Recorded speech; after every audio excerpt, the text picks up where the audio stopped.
he was probably one of the most dynamic speakers I have heard at the Century Club. And I say this not lightly. The guy understands the meaning of local, local, local. Now, as you know, a lot of kids want to go away.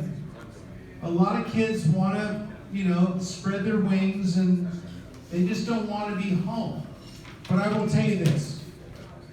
Casey has had such great success recruiting those kids that say, you know what? I love Long Beach. I want to play for Long Beach. I want to do good for Long Beach. And let me tell you something. These guys are phenomenal. And so I cannot wait to see what happens this year. But I will tell you that last year and the year before, the success rate was so phenomenal. And it's because Casey, head coach of Long Beach City College Baseball, was in charge and did a great job. So round of applause, Casey Crook.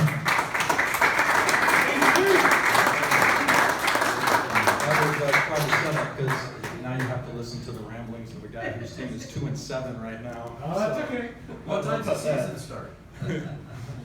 Yeah, we started a while ago. We're going rough, but I've always known I'm kind of the guy that flies under the radar, and I've probably been at Long Beach City College longer than most of you know.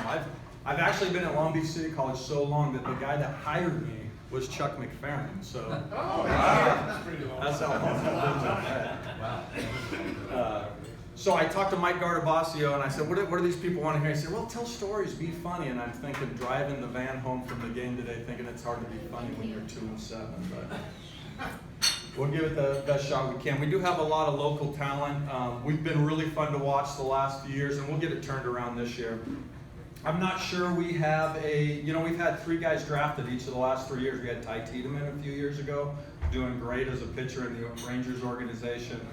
We had a big guy named Vince Bird drafted a couple years ago. And then, I got to say, I went to your banquet a couple weeks ago. You guys did a great job with that, again, as usual. And I want to thank you for honoring Reese Berberette as the LBCC Male Athlete of the Year, because he's a great kid. It was fun that night because he asked me like 3 times, do I have to give a speech? I said, no, I don't think you have to give a speech. And then you guys gave the Athlete of the Year to that volleyball player from Long Beach State who went up there and did a great job with his speech. And I turned to Reese at the next table and I said, are you ready? And he's like, no. He just went white. But,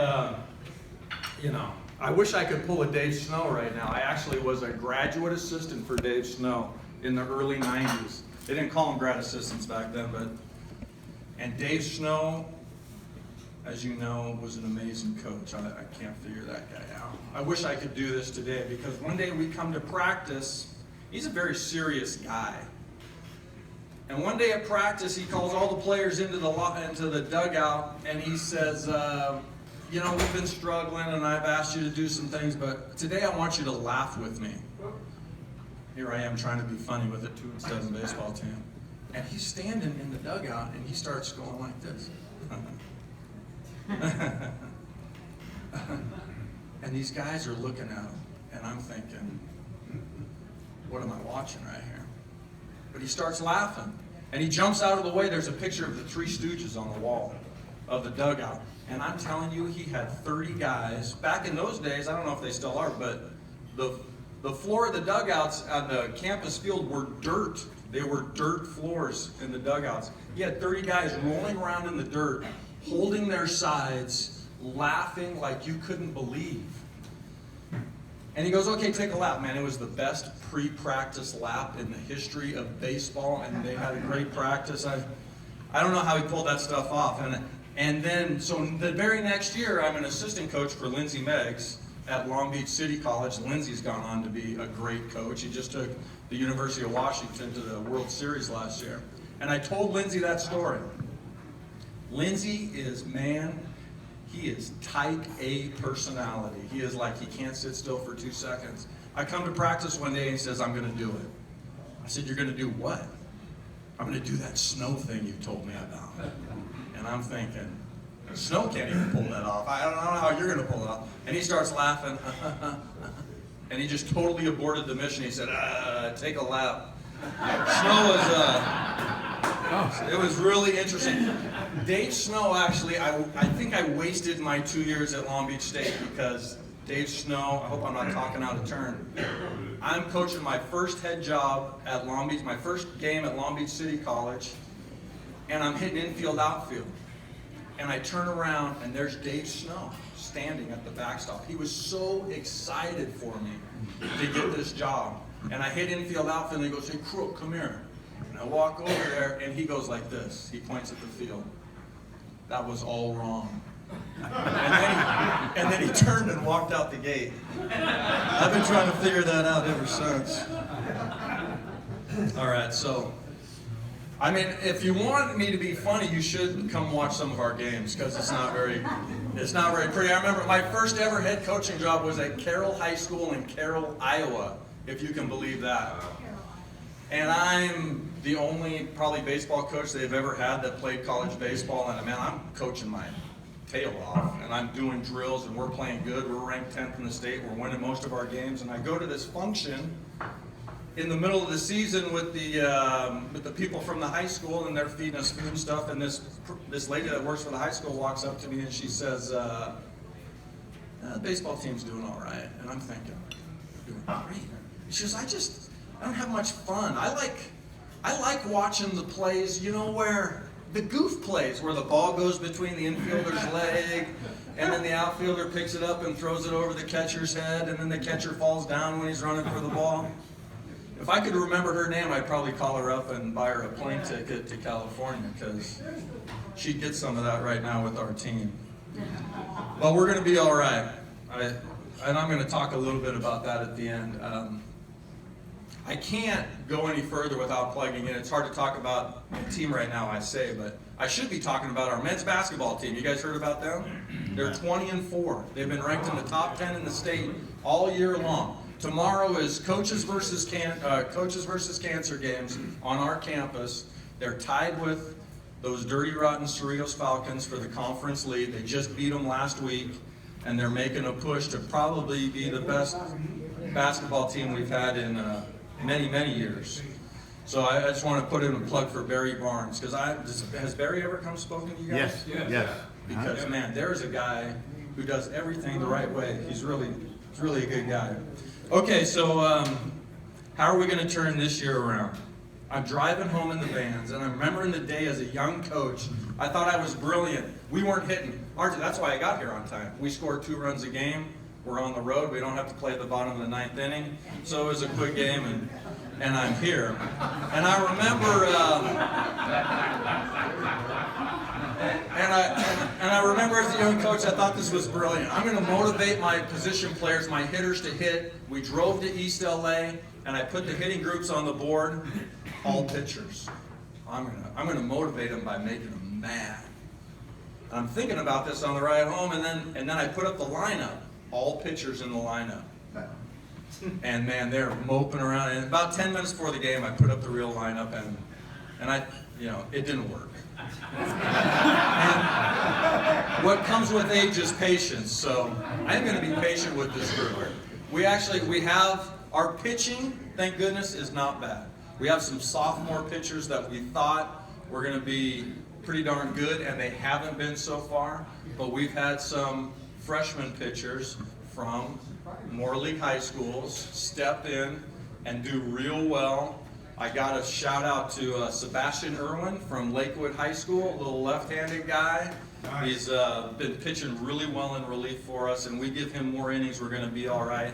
And I don't know if you remember a little right-handed guy from Milliken named Trevor Sutt, who has just been lights out for us. I mean, these 2 guys pitch with conviction. There's no fear in what they're doing. So when we get the pitching straightened out and get the innings to the right guys, we're going to be just fine. We also have a pitcher.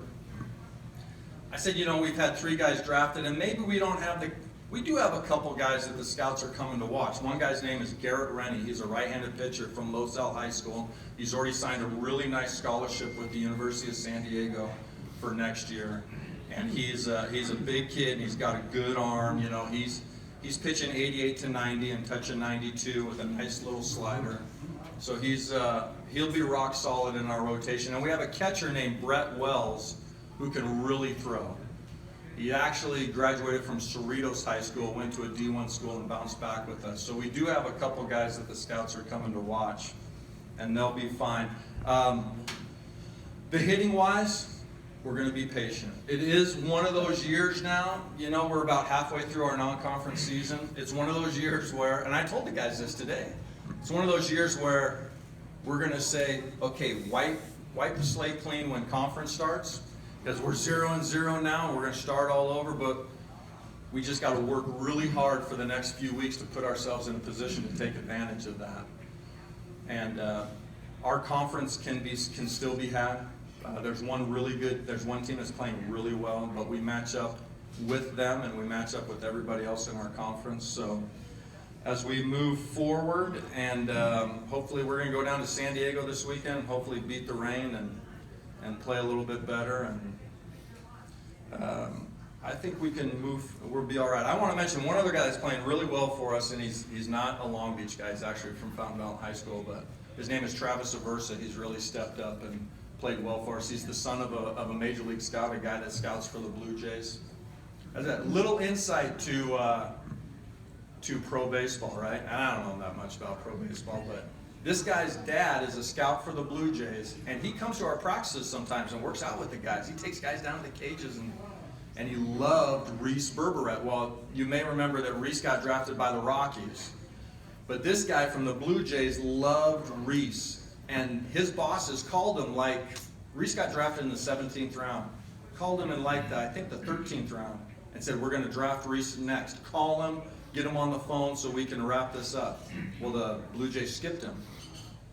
But they called the scout the next round and said, hey, okay, we screwed up last round. We're going to take him the next round, get him on the phone, and they skipped him again.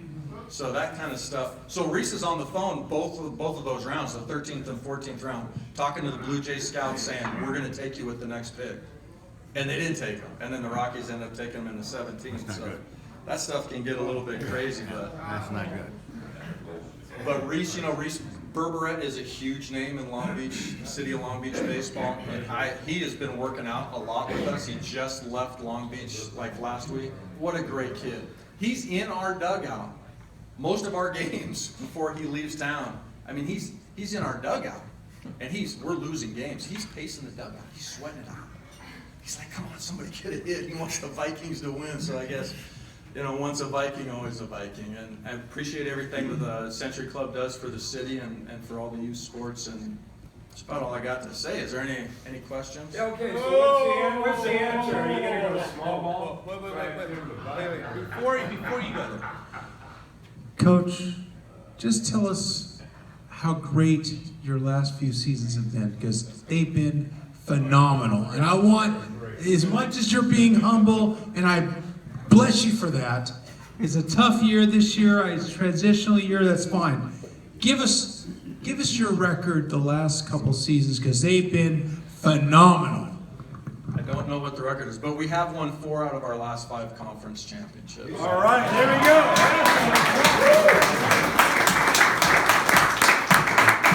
Now you can ask the question.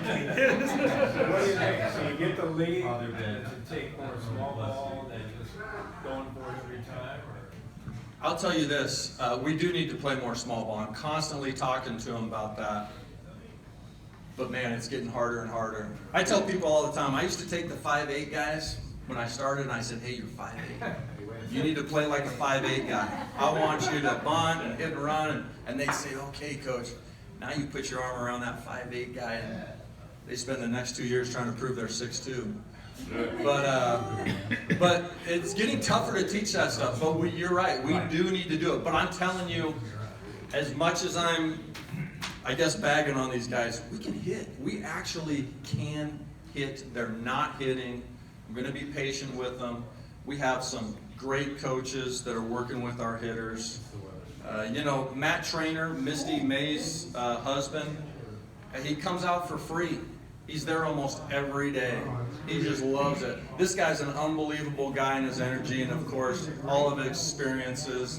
And he works with the catchers before practice, and he talks to the hitters during batting practice. And I think we're going to get it. We do have some guys at the bottom of our order that we have to get more production out of, and that could be through. We're actually not a bad hit and run team right now, and we're not a bad sack bunt team. The thing about sack bunting is you know, if you sack bunt them over and nobody else can hit, then that doesn't usually work out either. But, so we do need to start hitting. In case No. your comment to your 5'8" guys got screwed up by Altuve. So they all think they can beat him, hit jack the ball out. So You know, it's funny, I talk, and Matt Trainer talks to these guys. Here's Major League batting practice. You know, it's tough to get, especially with the launch angle. Don't get me started, man. Launch angle and all that stuff. Matt Trainer will tell, you know, I explain to them what Major League batting practice is like. Well, he says lots of the clubs he played for, you know, the first round is get a bunt down, hit behind the runner, get a hit and run on the ground, score a guy from third, hit the ball the opposite field. And if you don't get them down, you lose swings later in your batting practice. And I think a lot, when you know he's explaining that to them, a lot of them, I think young players watch TV and they just see the bat flip, you know, and they don't see everything that happens before that. So we're getting there. I mean, there's some teams doing it better than we are right now, but we're going to get there. you know, you probably all need to know this, that you all have heard the name Joe Hicks, famous baseball name in town. Casey surpassed him in wins at the college.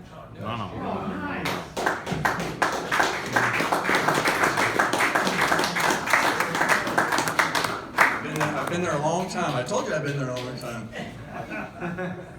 I will tell you guys that Casey Crook is a celebrity as far as I'm concerned when it comes to speaking at the Century Club, because he really does believe in what he's doing. He's done such a great job. So round of applause for Casey Crook.